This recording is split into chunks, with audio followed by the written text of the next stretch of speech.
2023ஓட கடைசி வாரத்துல இருக்கோம். இந்த வீடியோ என்ன அப்படின்னு பார்த்தீங்கன்னா, வழக்கம் போல ஒவ்வொரு வருஷத்தோட எண்ட்லயும் அந்த வருஷத்துல நடந்த எல்லாத்தையும் ரீவைண்ட் பண்ணி பார்க்கக்கூடிய அதே பழைய டெம்ப்ளேட்டான வீடியோ தாங்க. 2022ல இதே மாரி ஒரு வீடியோ போட்டேன். அதுக்கு 113 பேர் அந்த வீடியோவ பார்த்துருக்காங்க. ஸோ அந்த 113 பேரும் ஏமாந்து போயிடக்கூடாது அப்படின்றதுக்காக தான் இந்த வருஷமும் இந்த வீடியோவ பண்றேன். டேய், வெளியில அக்னி வெயில் ஓவரா இருக்குன்னு உள்ள வந்தா நீ ரொம்ப பேசுற. என்ன லுக்கு? ஸோ இந்த வருஷம் ஸ்டார்டிங்ல இருந்து இப்போ வரைக்கும் என்னெல்லாம் நடந்திருக்கு இந்தியாவிலையும் சரி உலகத்திலையும் சரி அப்படின்றத ஒரு 8 நிமிஷத்துக்குள்ளார பார்க்க போறோம். வாங்க வீடியோக்குள்ள போலாம்.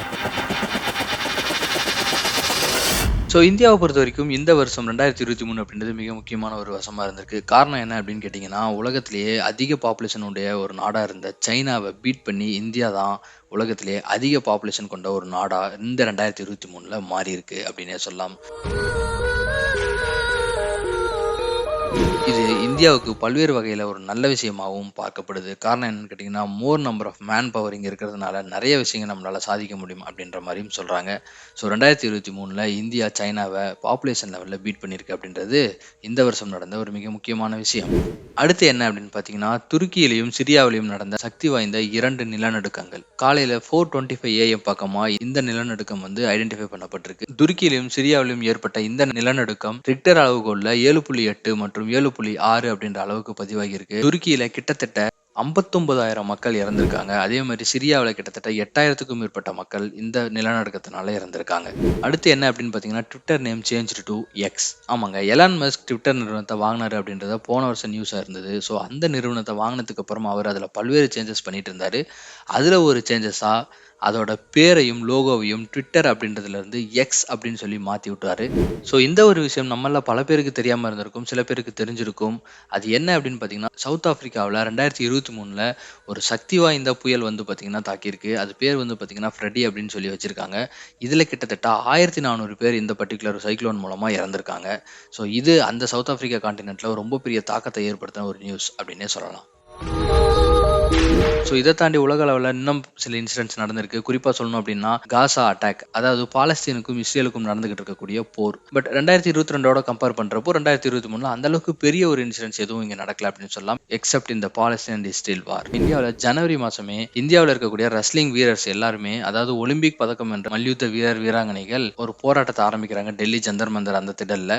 ஸோ அது வந்து பாத்தீங்கன்னா பிஜேபி எம்பி ஒருத்தர் வந்து அந்த பர்டிகுலர் ரெஸ்லிங் ஃபெடரேஷன் ஆஃப் இந்தியாவோட தலைவராக இருந்திருக்காரு. அவரு பெண் விளையாட்டு வீராங்கனைங்க கிட்ட தப்பா நடந்துகிட்டாரு, பாலியல் முறையில தப்பா நடந்துகிட்டாரு அப்படின்ற காரணத்துக்காக அவரை தண்டிக்கணும்னு சொல்லி இந்த போராட்டம் நடந்தது. ஸோ இது வந்து ஒட்டுமொத்த இந்தியாவை மட்டும் இல்லாம உலகம் முழுக்க இருக்க ரெஸ்லிங் ஃபெடரேஷன்ஸ் எல்லாத்தையுமே திரும்பி பார்க்க வச்சது அப்படின்னே சொல்லலாம். ஸோ அதுக்கப்புறம் ஒரு முக்கியமான இன்சிடென்ட் அப்படின்னு பார்த்தீங்கன்னா, பார்லிமெண்ட்ல காங்கிரஸ்ல இருக்கக்கூடிய ராகுல் காந்தி அவர்களுடைய எம்பி பதவியை டிஸ்மிஸ் பண்ணுனது. ஸோ இது வந்து இந்தியா ஃபுல்லா ஒரு மிகப்பெரிய அதிர்வலையை ஏற்படுத்தின ஒரு நியூஸ் அப்படின்னு சொல்லலாம். காரணம் என்ன அப்படின்னு கேட்டிங்கன்னா, எதிர்க்கட்சி தலைவராக இருக்கக்கூடிய ராகுல் காந்தி அவர்களுடைய எம்பி பதவி பறிபோனது. ஸோ அதுக்கப்புறம் அகைன் அவர் வந்து பார்த்தீங்கன்னா கோர்ட்டுக்கு போய் அது வந்து செல்லாது அப்படின்னு சொல்லி மறுபடியும் பார்லிமெண்ட்டுக்குள்ளார என்டர் ஆனது இந்த வருஷம் நடந்த ஒரு முக்கியமான இன்சிடென்ட்.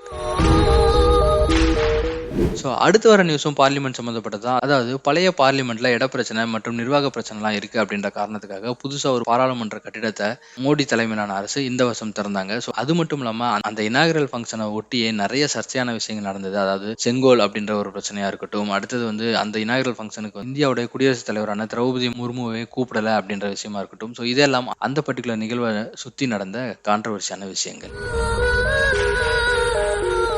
அதே சமயம் இந்தியாவில் ரொம்ப பெரிய விஷயமா பார்க்கப்பட்டது அப்படின்னு பார்த்தீங்கன்னா, மணிப்பூர் கலவரம். அதாவது மணிப்பூர்ல இருக்கக்கூடிய ரெய்த்தி அண்ட் குக்கி அப்படின்ற இந்த 2 பிரிவினர்களுக்கு இடையே ரொம்ப பெரிய சண்டை நடந்துச்சு. ஸோ இதனால நிறைய பேர் வந்து பார்த்தீங்கன்னா கொல்லப்பட்டாங்க. அங்க வந்து நிறைய அசம்பாவிதமான செயல்கள் அவுட் ஆஃப் கண்ட்ரோல்ல நடந்துச்சு. ஸோ இது வந்து ஒட்டுமொத்த இந்தியாவையுமே ஒரு உலுக்குச்சு அப்படின்னே சொல்லலாம். அடுத்த நியூஸ் என்ன அப்படின்னு பார்த்தீங்கன்னா, கர்நாடகாவில் நடைபெற்ற சட்டமன்ற எலெக்ஷன்ல பிஜேபிக்கு ஒரு மிகப்பெரிய தோல்வியை கொடுத்து அங்க காங்கிரஸ் வெற்றி பெற்றது அப்படின்றது ரொம்ப பெரிய விஷயமா பார்க்கப்பட்டுச்சு இந்த 2023ல. காரணம் என்ன அப்படின்னு கேட்டீங்கன்னா, போன வருஷம் எல்லாம் வந்து பார்த்தீங்கன்னா அந்த கர்நாடக மாநிலத்துல நிறைய பிரச்சனை நடைபெற்று இருந்துச்சு. முக்கியமா சொல்லணும் அப்படின்னா இந்த ஹிஜாப் சம்பந்தப்பட்ட பிரச்சனை எல்லாம் வந்து அங்க நடந்துகிட்டு இருந்துச்சு. ஸோ இதனால அந்த பர்டிகுலர் ஸ்டேட் மேல எல்லாத்தோட பார்வையும் இருந்துச்சு.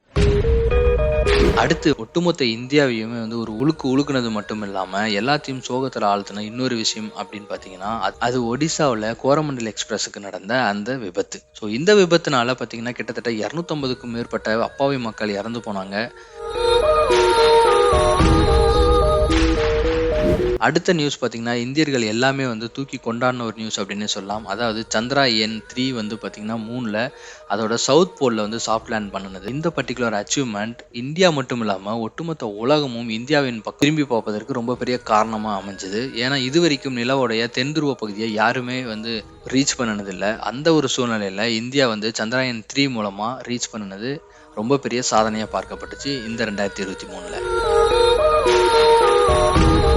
இந்த வருஷம் அடுத்து ரொம்ப பெரிய விஷயமா பார்க்கப்பட்டது வந்து பார்த்தீங்கன்னா, G20 மாநாடு. இந்த G20 மாநாடுல எல்லா நாட்டு தலைவர்களும் பங்கேற்றாங்க. குறிப்பா அமெரிக்க அதிபர் ஜோ பைடன், கனடாவுடைய அதிபர் ஜஸ்டின் ட்ரூடோ அண்ட் யுகேவோட பிரசிடென்ட் ரிஷி சுனாக் இப்படி எல்லாருமே கலந்துக்கிட்டாங்க. அதே மாதிரி அடுத்து பார்த்தீங்கன்னா 2023ல ரொம்பவே அதிகமா எதிர்பார்க்கப்பட்டது இந்த வேர்ல்டு கப். ஸோ வேர்ல்டு கப்ல இந்தியா வந்து ஃபைனல் வரைக்கும் போச்சு. ஸோ எல்லாரும் இந்தியா வேர்ல்டு கப்பை ஜெயிக்கணும் அப்படின்னு நினைச்சிட்டு இருந்தாங்க. ஆனா ஆஸ்திரேலியா கிட்ட இந்தியா தோத்து போச்சு.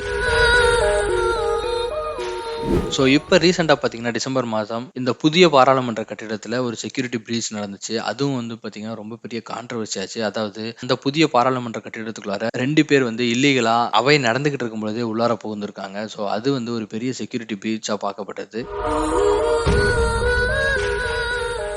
ஸோ இதை தவிர சென்னையில் மிக்ஜாம் புயல், அது இல்லாமல் தென் மாவட்டங்களில் தமிழ்நாட்டோட தென் மாவட்டங்களில் அதிகப்படியான மழைப்பொழிவு, அதன் காரணமாக ஏற்பட்ட வெள்ளம், உத்தரகாண்ட் மாநிலத்தில் நடந்த டனல் கொலாப்ஸ். ஸோ இது மாதிரியான எதிர்பார்க்காத சில சோகமான சம்பவங்களும் இந்த 2023ல நடந்துச்சு. ஸோ இது எல்லாம் தான் இந்தியாவிலும் சரி உலகத்திலும் சரி அதிகமாக பேசப்பட்ட இன்சிடென்ட்ஸ் அப்படின்னு சொல்லலாம்.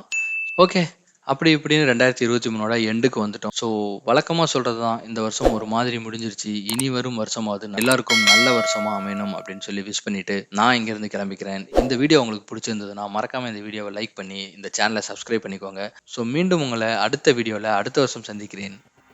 நன்றி.